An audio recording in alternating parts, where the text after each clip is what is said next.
நிறைவாழ்வு AG சபை வழங்கும் morning மன்னாவிற்கு உங்களை அன்போடு வரவேற்கிறோம்.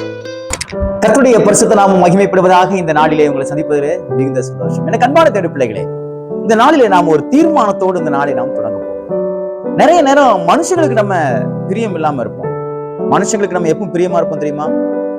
அவங்களுக்கு பிரியமான காரியத்தை செய்யும் போதுதான் அவங்களுக்கு நம்ம பிரியமா இருப்போம்.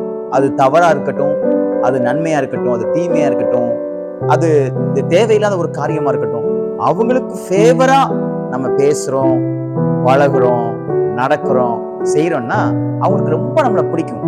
ஆனா அவங்க செய்யற தவறுகளை நம்ம தட்டி கேட்கும் போது, அதை நம்ம செய்யாம மறுக்கும் போதுதான் நம்ம மேல அவங்க வச்சுக்கிற பிரியத்துல அவங்க தூரம் தூக்கி போட்டுருவாங்க நம்மள. ஆனா கர்த்தருக்கு எது பிரியம் தெரியுமா? கர்த்தர் உங்க மேல பிரியமா இருக்கும்னா நீங்க எப்படி இருக்கணும்னு வேதம் அழகா சொல்லப்பட்டிருக்கிறது. நீதிமொழிகளின் புஸ்தகம் 12வது வசனம், 12ஆம் அதிகாரம் 22வது வசனம் இப்படியாக சொல்கிறது: பொய் உதடுகள் கர்த்தருக்கு அருவருப்பானவைகள், உண்மையாய் நடக்கிறவர்களோ அவருக்கு பிரியம்.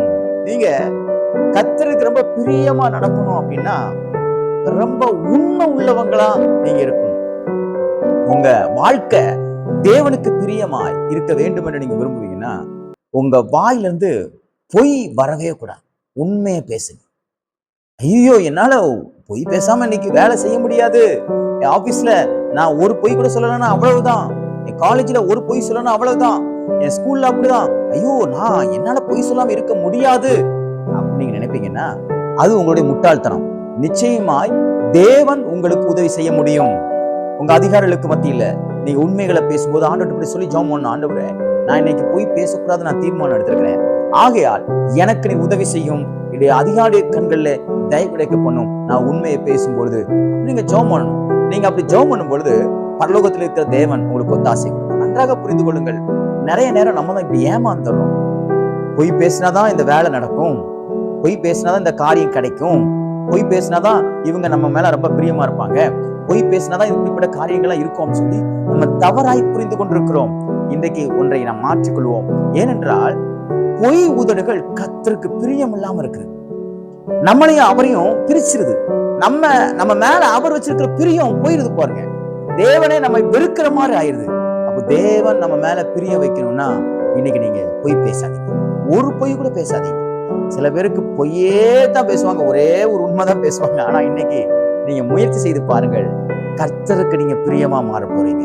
ஏன்னா பொய் பேசுறவன் நிறைய நேரம் பிசாசுக்கு பிரியமான காரியங்களை செய்யறான். ஏன்னா அவனுக்கு பிசாசுக்கு ஒரு பெயர் உண்டு, பொய்யனும் பொய்யுக்கு பிதாவுமா இருக்கிறான். ஆகையால் அவனுடைய சுபாவங்கள் உங்களுக்குள்ளே வராதபடிக்கு தேவனுடைய சுபாவம் உங்களுக்குள்ளே வரும்படியாக இன்றைக்கு நீங்கள் செய்ய போவது மெய்யை பேசுங்க, உண்மையாய் பேசுங்க. கர்த்தருக்கு நீங்க இன்னைக்கு பிரியமா மாற போறீங்க. மனுஷனுக்கு நம்ம பிரியமா இருக்கமோ இல்லையோ, நம்ம அதிகாரிகளுக்கு நம்ம பிரியமா இருக்கமோ இல்லையோ, நம்ம கூட பிறந்தவங்களுக்கு பிரியமா இருக்கமோ இல்லையோ, அதெல்லாம் இல்ல.